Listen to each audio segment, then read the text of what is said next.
Hello friend, आप सभी का स्वागत है आज के इस वीडियो में। आज के इस वीडियो में बिहार स्टेट एग्जाम 2025 के पेपर की एनालिसिस करने वाले हैं। 25 अक्टूबर 2025 का फर्स्ट शिफ्ट का पेपर हो चुका है। फर्स्ट शिफ्ट का पेपर 9 बजे से लेकर के 11:30 बजे तक कंडक्ट कराया गया था, जिसमें शिक्षण कला और जीके के प्रश्न करने वाले हैं।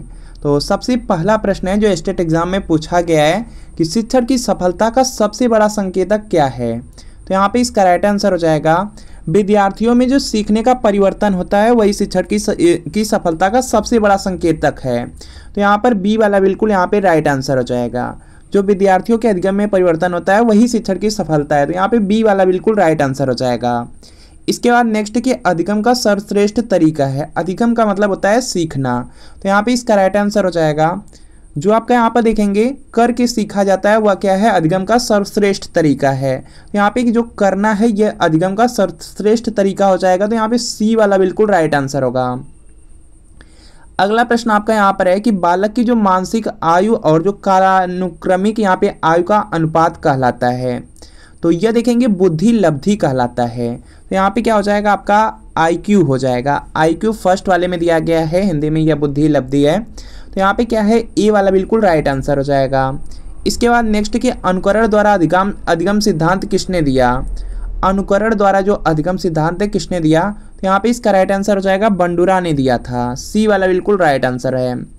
अगला प्रश्न आपके सामने कि शिक्षण का सर्वोत्तम माध्यम कौन सा है। तो यहाँ पे इसका राइट आंसर हो जाएगा शिक्षण का सर्वोत्तम माध्यम आपसे पूछ लिया गया, तो यहाँ पे हो जाएगा जो श्रव्य और दृश्य होता है, जिसको यहाँ पर आप देखते हैं और यहाँ पे सुनते हैं, वह शिक्षण का सर्वोत्तम तरीका हो सकता है। तो यहाँ पे सी वाला बिल्कुल राइट आंसर हो जाएगा।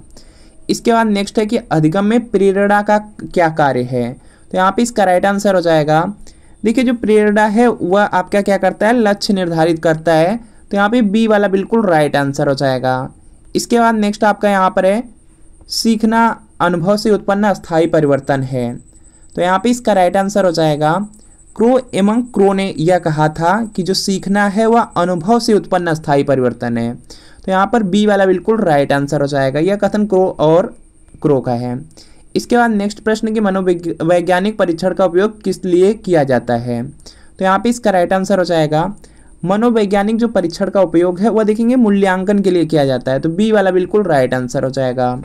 अगला प्रश्न कि अनुशासन का सर्वोत्तम रूप कौन सा है। तो यहाँ पे इसका राइट आंसर हो जाएगा जो आपका आत्म अनुशासन होता है यह अनुशासन का सबसे अच्छा रूप है। तो यहाँ पे सी वाला बिल्कुल राइट आंसर हो जाएगा। अगला है कि निम्न में से कौन शिक्षण का सिद्धांत नहीं है। तो यहाँ पे इसका राइट आंसर हो जाएगा जो देखिए अमूर्त से मूर्त की ओर जाते हैं, ये देखेंगे शिक्षण का सिद्धांत नहीं है। इसके अलावा जो शिक्षण के सिद्धांत है इसमें सरल से कठिन हो जाता है, ज्ञान से अज्ञात की ओर चलते हैं, निकट से दूर की ओर जाते हैं। तो यहाँ पे सी वाला बिल्कुल राइट आंसर होगा, यह शिक्षण का सिद्धांत नहीं है। अगला है कि पियाजे ने बाल विकास को कितने चरणों में बांटा। तो यहाँ पे इसका राइट आंसर हो जाएगा जिन पियाजे ने जो बाल विकास है इसको 4 चरण में बांटे थे। तो यहाँ पे आपका ऑप्शन नंबर जो सी वाला है यह बिल्कुल राइट आंसर होगा। ट्रायल एंड एरर दिया गया है, जो प्रयास और भूल है इस सिद्धांत के प्रवर्तक कौन है। तो यहाँ पे इसका राइट आंसर हो जाएगा थॉर्नडाइक का है। जो प्रयास एवं भूल का यहाँ पे सिद्धांत है वह किसने दिया था, थॉर्नडाइक ने दिया था। तो याद रख लेंगे, बहुत ज़्यादा इंपॉर्टेंट है, कई बार आपके स्टेट एग्जाम में पूछा जा चुका है। तो यहाँ पे हो जाएगा आपका ऑप्शन नंबर बी बिल्कुल राइट आंसर है। अगला है कि कक्षा प्रबंधन में सबसे महत्वपूर्ण तत्व है। तो यहाँ पे इसका राइट आंसर हो जाएगा जो शिक्षक का व्यवहार होता है वह कक्षा प्रबंधन में सबसे ज़्यादा महत्वपूर्ण होता है, इंपॉर्टेंट होता है। तो ए वाला बिल्कुल यहाँ पे राइट आंसर हो जाएगा। अगला प्रश्न है कि व्यवहारवाद का संस्थापक कौन है। तो यहाँ पे इसका राइट आंसर हो जाएगा यहाँ से वाटसन हो जाएंगे। ए वाला बिल्कुल यहाँ पे राइट आंसर होगा। अगला प्रश्न है कि शिक्षण सामग्री का चयन किस आधार पर होना चाहिए। तो यहाँ पे इसका राइट आंसर हो जाएगा, देखिए जो शिक्षण सामग्री जब भी आप यहाँ पे किसी भी कक्षा में एंट्री करते हैं, प्रवेश करते हैं, जो भी शिक्षण सामग्री का चयन करके लेकर जाते हैं तो उसमें देखना चाहिए कि विद्यार्थियों की रुचि और उसके स्तर को देखा जाता है कि विद्यार्थियों की रुचि किस में है और किस स्तर के बच्चे हैं, उसी के अनुसार शिक्षण सामग्री का हम चयन करते हैं। तो यहाँ पे क्या होगा, बी वाला बिल्कुल राइट आंसर हो जाएगा। अगला है कि मूल्यांकन का प्रमुख उद्देश्य है। तो यहाँ पे इसका राइट आंसर हो जाएगा निर्णय लेना। यहाँ पे बी वाला बिल्कुल यहाँ पे राइट आंसर हो जाएगा। मूल्यांकन का प्रमुख उद्देश्य क्या होता है कि निर्णय लिया जाता है। तो बी वाला बिल्कुल राइट आंसर है। शिक्षा का लोकतंत्रीकरण का अर्थ है। तो यहाँ पे इसका राइट आंसर हो जाएगा सभी के लिए समान शिक्षा अवसर हो जाएगा। जो लोकतंत्र होता है या लोकतंत्रीकरण होता है उसमें क्या होता है कि सभी लोगों को समान शिक्षा का अवसर मिल पाता है, तो यहाँ पे बी वाला बिल्कुल राइट आंसर हो जाएगा। और यही समावेशी शिक्षा में भी होता है, यह वही पॉइंट याद रखेंगे। इसके बाद नेक्स्ट है कि शिक्षण अधिगम प्रक्रिया में ब्लैक बोर्ड का उपयोग क्यों किया जाता है, तो यहाँ पे इसका राइट आंसर हो जाएगा छात्रों का जो ध्यान है उसको आकर्षित करने के लिए हम क्या करते हैं, या जो भी टीचर रहते हैं टीचर लोग यहाँ पे ब्लैक बोर्ड का उपयोग करते हैं, तो बी वाला बिल्कुल यहाँ पे राइट आंसर हो जाएगा। अगला प्रश्न है सतत और जो समग्र मूल्यांकन है इसका क्या उद्देश्य है, तो यहाँ पे इसका राइट आंसर हो जाएगा छात्रों के सर्वांगीण विकास का आकलन करने के लिए सतत और यहाँ पे समग्र मूल्यांकन किया जाता है, तो यहाँ पे बी वाला बिल्कुल राइट आंसर हो जाएगा। इसके बाद नेक्स्ट प्रश्न आपका है कि शिक्षा समाज का दर्पण है यह किसका कथन है, तो यहाँ पे इसका राइट आंसर हो जाएगा रॉस का। रॉस ने कहा था कि शिक्षा जो है ये समाज का दर्पण है, ए वाला बिल्कुल यहाँ पे राइट आंसर है। अगला प्रश्न कि शिक्षक को सबसे पहले किसे समझना चाहिए, तो यहाँ पे इसका राइट आंसर हो जाएगा, देखिए जो भी टीचर हैं या जो भी शिक्षक हैं या अध्यापक हैं सबसे पहले उनको यहाँ पे छात्र को समझना चाहिए, तो यहाँ पे बी वाला बिल्कुल यहाँ पे राइट आंसर हो जाएगा। इसके बाद नेक्स्ट है कि रचनावादी दृष्टिकोण के अनुसार ज्ञान, तो यहाँ पे इसका राइट आंसर हो जाएगा छात्र स्वयं निर्मित करता है। जो रचनावादी दृष्टिकोण है इसके अनुसार जो ज्ञान होता है इसमें छात्र स्वयं निर्मित करते हैं ज्ञान को, तो बी वाला बिल्कुल राइट आंसर हो जाएगा। अगला है कि जो ब्लूम टैक्सोनॉमी है इसका संबंध है, तो यहाँ पे इसका राइट आंसर हो जाएगा अधिगम के क्षेत्र से। जो अधिगम का क्षेत्र है यह ब्लूम टैक्सोनॉमी से इसका रिलेट हो जाएगा, तो यहाँ पे ए वाला राइट आंसर होगा। और जो ब्लूम टैक्सोनॉमी है इसका यहाँ पे जो संबंध वो शैक्षिक उद्देश्य से ही है, यह पॉइंट आपको याद रखना है। इसके बाद नेक्स्ट है कि भावात्मक क्षेत्र में कौन सा स्तर नहीं आता, तो यहाँ पे इसका राइट आंसर हो जाएगा आपका, देखिए जो भावात्मक क्षेत्र है इसमें प्राप्ति, यहाँ पे संगठन, प्रत्युत्तर, तीन चीजें आती है, मूल्यांकन नहीं आता, तो सी वाला बिल्कुल राइट आंसर होगा। इसके बाद नेक्स्ट प्रश्न आपका आ जाता है यहाँ पे शिक्षण विधि का चुनाव किस पर निर्भर करता है, तो यहाँ पे इसका जो राइट आंसर है ये देखेंगे आपका हो जाएगा यहाँ से विषय वस्तु पर। शिक्षण विधि का जो चुनाव है यह आपका विषय वस्तु पर निर्भर करता है, तो यहाँ पे ए वाला बिल्कुल राइट आंसर हो जाएगा। जिस तरह के सब्जेक्ट रहेंगे उसी के अनुसार यहाँ पे विधि का, उसी तरह की विधि का प्रयोग करके हम पढ़ाएंगे, तो विषय वस्तु हो जाएगा। इसके बाद नेक्स्ट है आपका पॉजिटिव रीइंफोर्समेंट, तो इसका यहाँ पे हिंदी होता है सकारात्मक सुदृढ़ीकरण होता है, तो इसका अर्थ है, तो यहाँ पे इसका अर्थ हो जाएगा आपका कि सही उत्तर पर प्रोत्साहन दिया जाए, सही उत्तर पर कोई प्रोत्साहन या कोई पुरस्कार दिया जाए, तो यहाँ पे आपका ऑप्शन नंबर जो बी वाला है यह बिल्कुल राइट आंसर होगा। अगला है लेसन प्लान, जो आपका पाठ योजना है इसका अर्थ है, तो यहाँ पे इसका राइट आंसर हो जाएगा अध्यापन की पूर्व योजना। जब भी आप कुछ पढ़ाते हैं उससे जो पूर्व योजना लेसन प्लान के रूप में बनाते हैं तो वही अर्थ है, तो यहाँ पे बी वाला बिल्कुल राइट आंसर हो जाएगा। अगला प्रश्न है कि समूह शिक्षण का लाभ क्या है, तो यहाँ पे इसका राइट आंसर हो जाएगा यहाँ से सामाजिक समायोजन हो जाएगा। जो समूह शिक्षण है इससे का लाभ क्या होता है कि जो सामाजिक समायोजन होता है क्या होता है, तो यहाँ पे बी वाला बिल्कुल राइट आंसर है। अगला है कि विद्यार्थी के व्यवहार में अस्थायी परिवर्तन किससे होता है, तो यहाँ पे इसका राइट आंसर हो जाएगा विद्यार्थी के व्यवहार में जो अस्थायी परिवर्तन होते हैं, अस्थायी परिवर्तन अनुभव से ही हो पाते हैं, तो बी वाला बिल्कुल राइट आंसर हो जाएगा। इसके बाद नेक्स्ट है कि शिक्षण की प्रभावशीलता का सर्वोत्तम परीक्षण है, तो यहाँ पे इसका राइट आंसर हो जाएगा विद्यार्थियों का जो अधिगम परिणाम होता है, बी वाला बिल्कुल राइट आंसर हो जाएगा।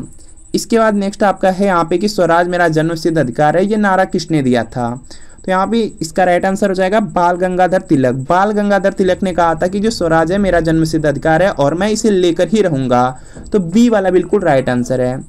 अगला है कि भारत में कर्क रेखा कितने राज्यों से होकर गुजरती है, तो यहाँ पे इसका राइट आंसर हो जाएगा जो भारत में कर्क रेखा है वह कुल मिलाकर के 8 राज्यों से होकर गुजरती है, तो सी वाला बिल्कुल राइट आंसर होगा। अगला है कि संविधान में जो मौलिक अधिकार है किस भाग में दिया गया है, तो यहाँ पे इसका राइट आंसर हो जाएगा भाग 3 में आप लोग देखेंगे तो मौलिक अधिकार दिया गया है, तो यहाँ पे जो बी वाला है यह बिल्कुल यहाँ पे राइट आंसर हो जाएगा। हाल ही में भारत ने किस देश के साथ गंगा बिलास क्रूज सेवा शुरू की है, तो यहाँ पे इसका जो राइट आंसर है यह देखेंगे हो जाएगा बांग्लादेश। ऑप्शन नंबर जो ए वाला है यह बिल्कुल यहाँ पे राइट आंसर होगा। अगला प्रश्न आपके सामने है कि जो गिर राष्ट्रीय उद्यान है किस राज्य में स्थित है, गिर राष्ट्रीय उद्यान है तो यह है आपका गुजरात राज्य में, बी वाला बिल्कुल यहाँ पे राइट आंसर हो जाएगा।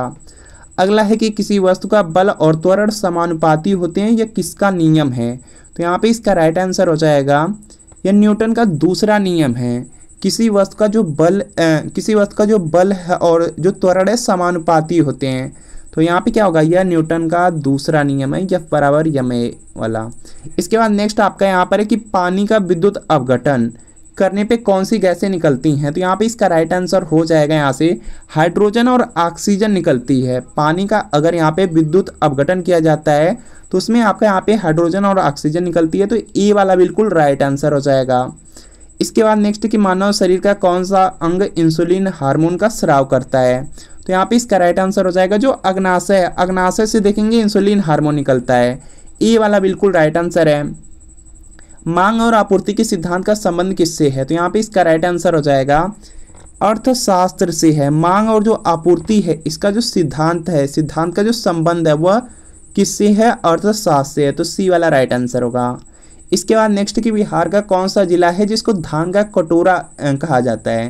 तो यहाँ पे इसका राइट आंसर हो जाएगा जो पश्चिम चंपारण है, पश्चिम चंपारण को कहा जाता है धान का कटोरा, तो यहाँ पे डी वाला राइट आंसर हो जाएगा।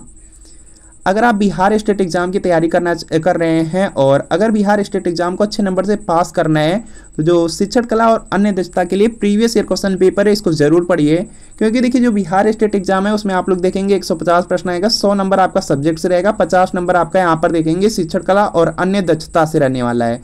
यह जो 50 प्रश्न रहता है वह देखेंगे प्रीवियस ईयर क्वेश्चन पेपर से ही पूछा जाता है। जैसे आपका 2019, 20, 2023, 24 के जो प्रीवियस ईयर पेपर हैं उन्हीं से यह प्रश्न आपके 50 पूछे जाते हैं। अगर आप यह प्रीवियस ईयर पेपर लेकर के पढ़ लेते हैं तो इन 50 प्रश्न में देखेंगे लगभग आपको एग्जाम में 35 से 40 प्रश्न सीधे सीधे आपको इस प्रीवियस ईयर क्वेश्चन पेपर से मिलने वाले हैं। तो यह 2019, 20, 23, 24 का प्रीवियस ईयर पेपर रहने वाला है। इसमें शिक्षण कला, जीके, रीजनिंग, मैथ की जो 50 प्रश्न रहेंगे सब के सब मिलेंगे। पूरे 46 पेपर का हल मिलने वाला है। यहाँ पर देख सकते हैं पूरे 46 पेपर रहेंगे, आंसर की के साथ रहेगा, एक्सप्लेनेशन रहेगा, सॉल्यूशन रहेगा, व्याख्या, सब कुछ रहने वाला है। तो वीडियो के नीचे डिस्क्रिप्शन बॉक्स में आपको एक लिंक मिलेगी, लिंक को क्लिक करना है, नाम मोबाइल नंबर फिल करना है, सिर्फ 30 रुपये का पेमेंट कर देना है। जैसे ही 30 रुपये का पेमेंट करेंगे तुरंत ये जो प्रीवियस ईयर पेपर का PDF डाउनलोड हो जाएगा। और अगर इससे तैयारी कर लेते हैं तो आपको बिहार स्टेट एग्जाम में बहुत ज़्यादा हेल्प मिलने वाली है। तो लिंक डिस्क्रिप्शन में है, उसको क्लिक करके इसको बाय जरूर कर लीजिए। सिर्फ 30 रुपये की पेमेंट करनी है। 2019 से लेकर के 24 तक के सभी प्रीवियस ईयर पेपर मिल जाएंगे, पूरे 46 पेपर का हल मिलेगा आंसर की के साथ, एक्सप्लेनेशन, सॉल्यूशन, व्याख्या के साथ।